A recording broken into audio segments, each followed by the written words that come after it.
Standard students, first time நம்ம ஒரு full portion test கொடுக்க போறோம். ஹாஃப் இயர்லி எக்ஸாம், அதுலயும் வந்து தமிழ் எக்ஸாம்ல இருந்து தான் ஆரம்பிக்க போறோம். தமிழை தட்டி தூள் கிளப்பிட்டோம் அப்படின்னா மித்த எல்லா எக்ஸாமும் அதே எனர்ஜியோட முடிச்சிடலாம். அப்ப தமிழ்ல நான் எப்படி மேம் படிக்கணும், அது தெரிஞ்சுக்கணுமா இல்லையா?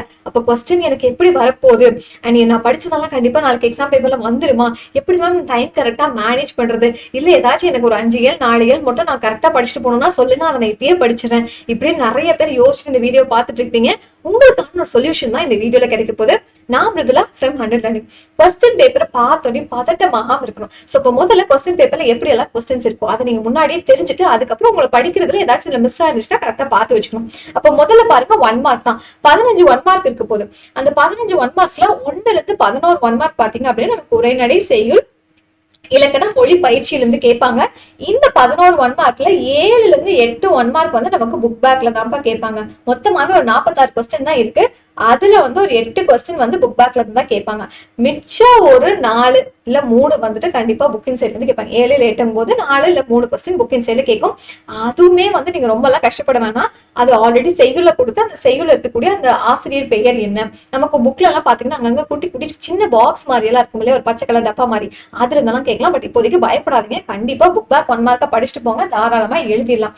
அடுத்தது 12ல இருந்து 15ல வந்து ஒரு செயல் கொடுத்து அது வந்து ஒரு 4 வினாக்கள் கேட்கலாம். ஆசிரியர் பெயர் கேட்கலாம், சோ அந்த பாட தொகுப்பு என்ன அப்படின்னு கேட்கலாம், இல்ல அந்த ஆசிரியரோட வேற ஏதாச்சும் சிறப்பு பெயர் இருக்கா, அந்த மாதிரி தான் கொஸ்டின் கேட்பாங்க. 1 மார்க்ல முடிஞ்ச அளவு 15 1 மார்க்ல நீங்க தாராளமா ஒரு 11 1 மார்க் எழுதிடலாம்.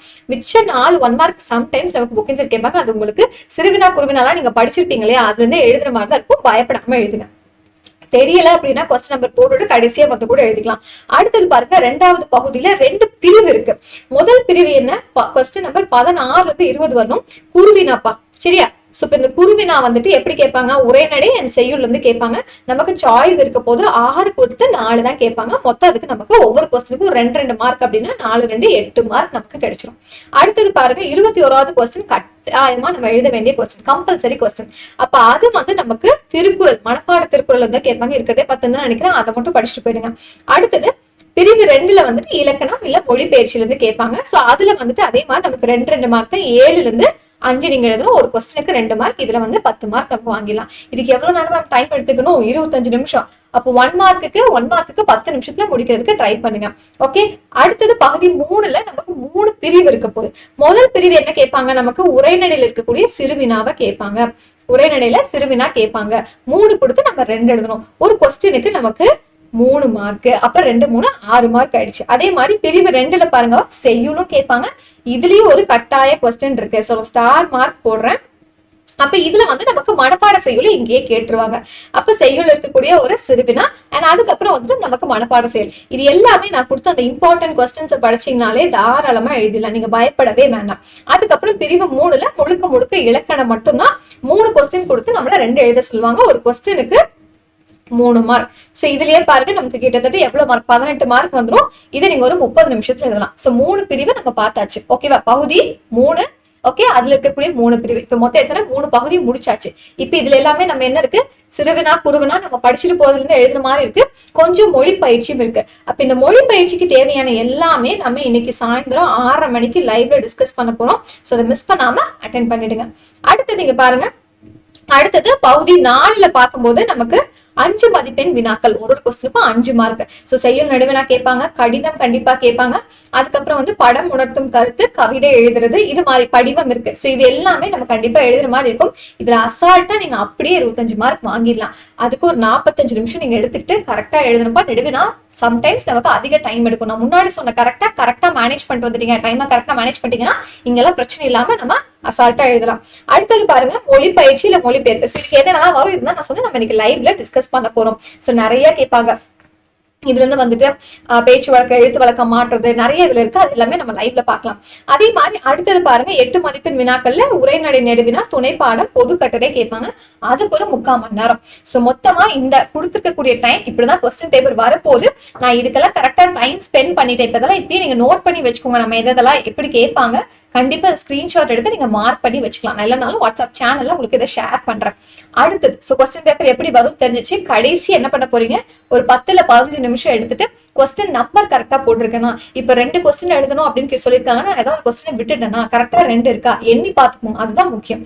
அடுத்தது சரி, நான் சொன்ன மாதிரி எதை மேம் நான் இப்ப முதல்ல படிக்கணும் அப்படின்னு கேட்டீங்கன்னா, இப்போ சரி மேம் முதல்ல 4 இல்ல 5 செய்யுள். சோ முதல் 5 செய்யுள் ஓகேவா படிக்க போறீங்க அப்படின்னா, எனக்கு படிக்க ரொம்ப கஷ்டமா இருக்கு அப்படின்னா முதல் 4 இல்ல 5 செய்யுள தரவா படிச்சுக்கோங்க. அது செய்யுளா இருந்தாலும் சரி, உரைநடை அண்ட் துணைப்பாடம் 3 இதுலயுமே ஓகேவா, 3லயுமே வந்துட்டு முதல் 4 இல்ல 5 செய்யுள் உரைநடை துணைப்பாடத்தை தரவா படிச்சுட்டீங்கனாலே சிறுவினா, குருவினா, நெடுவினா, மனப்பாடம் எல்லாமே எழுதிடலாம். சோ பயப்படாம போங்க. முதல் மனப்பாடம் முடிஞ்ச அளவு எல்லாத்தையும் படிச்சிருங்க. பட் முதல் 5 இல்ல கடைசி 4 அப்படி நம்ம பிரிச்சுக்கணும். சோ அப்படி பிரிக்கும் போது நீங்க எந்த பாட்டை சூஸ் பண்ண போறீங்க இப்ப டிசைட் பண்ணிக்கோங்க.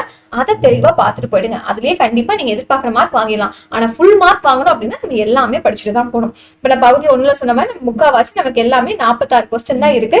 சோ இதுல 8 வினாக்கள் வந்துட்டு எப்பவுமே எப்படி இருக்கும், புக் பேக்ல இருந்து மட்டும் தான் கேட்பாங்க. ஏதோ ஒரு 3 இல்ல 4 நமக்கு கொஞ்சம் சம்டைம்ஸ் செக் வைக்கலாம். ஓகே, மித்தபடி நமக்கு எதுலயுமே வேற எந்த பிரச்சனையும் இருக்காது பாஸ். எல்லாமே நீங்க படிச்சதுல இருந்து தான் கேட்பாங்க. அதனால நீங்க பயப்படாம எழுதலாம். இதேதான் இப்ப நீங்க கடிதம் எழுதுறீங்க அப்படின்னா, தனிநபர் கடிதமா இருந்தாலும் சரி, அலுவலக கடிதமா இருந்தாலும் சரி, ஃபர்ஸ்ட் இடம் இல்ல நாளுக்கு 1/2 மார்க் இருக்க போகுது. அடுத்தது அந்த வணக்கம் எழுதுனீங்கன்னா அதுக்கு ஒரு 1/2 மார்க். கடிதத்தோட மைய கருத்து எழுதுறோம். சோ இப்படிக்குன்னு போட்டு கையெழுத்து போட்டீங்கன்னா அதுக்கு 1 மார்க். மைய கருத்துக்கு தான் 2 மார்க். அடுத்தது உரைமேல் முகமரி எழுதும் போது அதுக்கு 1 மார்க். இதே அலுவலக கடிதமா இருந்துச்சுன்னா அதுக்கும் அனுப்புனர் பெறுநர் போடணும். 2க்கும் சேர்த்து 1 மார்க் தான். மதிப்பிற்குரிய ஐயா அண்ட் பொருள் எழுதுனீங்க அப்படின்னா அதுக்கு 1 மார்க் இருக்க போது. மைய கருத்துக்கு இங்க 1.5 மார்க் கொடுப்பாங்க. இப்படிக்கு கையெழுத்து போட்டு இடம் நாள் எல்லாத்துக்கும் சேர்த்து ஒன்னுக்கும் 1/4 மார்க் இருக்கும். அப்போ ஃபுல்லா 1 மார்க் இங்க நமக்கு கிடைச்சும். உரைமேல் முகவரிக்கு இங்க 1/2 மார்க். இப்படிதான் நமக்கு மார்க் கொடுப்பாங்க. அப்ப இதெல்லாம் கண்டிப்பா பேப்பர்ல இருக்கணும். இதெல்லாமே இன்ஸ்ட்ரக்ஷன்ஸ். சோ இதுல வேற ஏதாச்சும் எனக்கு சந்தேகம் இருக்கு அப்படின்னு நினைச்சீங்கன்னா நீங்க லைவ்லயும் கேட்கலாம், எனக்கு இதுக்கு கீழே கமெண்ட்ஸ்லயும் மென்ஷன் பண்ணலாம்.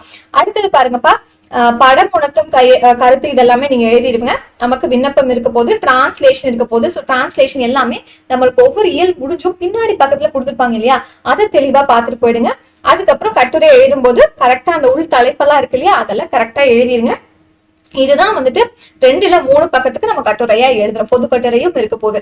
சோ அத என்னென்ன ஹெட்டிங் எல்லாம் பார்க்கணும், அதுல உங்களுக்கு இன்னொரு ஷார்ட்ஸ்ல ரிப்பீட்டடா கேட்கக்கூடிய அந்த பொது கட்டுரைக்கான தலைப்பு என்ன அப்படிங்கறத ஷார்ட்ஸ்ல சொல்லிடுறேன். இப்போ ஓரளவு நமக்கு புரிஞ்சது இல்லையா, நாளைக்கு பேப்பர் எப்படி வரப்போகுது. பதட்டம் இல்லாம படிச்சுட்டு போங்க.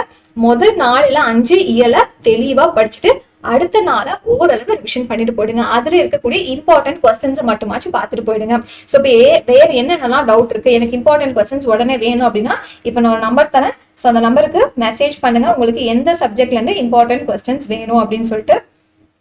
சப்போஸ் மெசேஜ் வர லேட் ஆயிடுச்சு அப்படின்னா பதட்டப்படாதீங்க, கீழே கமெண்ட் பண்ணுங்க. நான் அங்கேயே வந்து உங்களுக்கு எல்லாத்தையுமே பின் பண்ணி வச்சிடறேன். சோ மறக்காம சாயந்தரம் 6:30 மணிக்கு லைவ் வந்துருங்க. ஓகேவா? சூப்பரா எக்ஸாம் எழுத போறீங்க. மறக்காம இந்த இன்ஸ்ட்ரக்ஷன்ஸ் எல்லாத்தையும் திரும்ப ஒரு தடவை எக்ஸாம் போறதுக்கு முன்னாடியும் பார்த்துட்டு போயிடுங்க.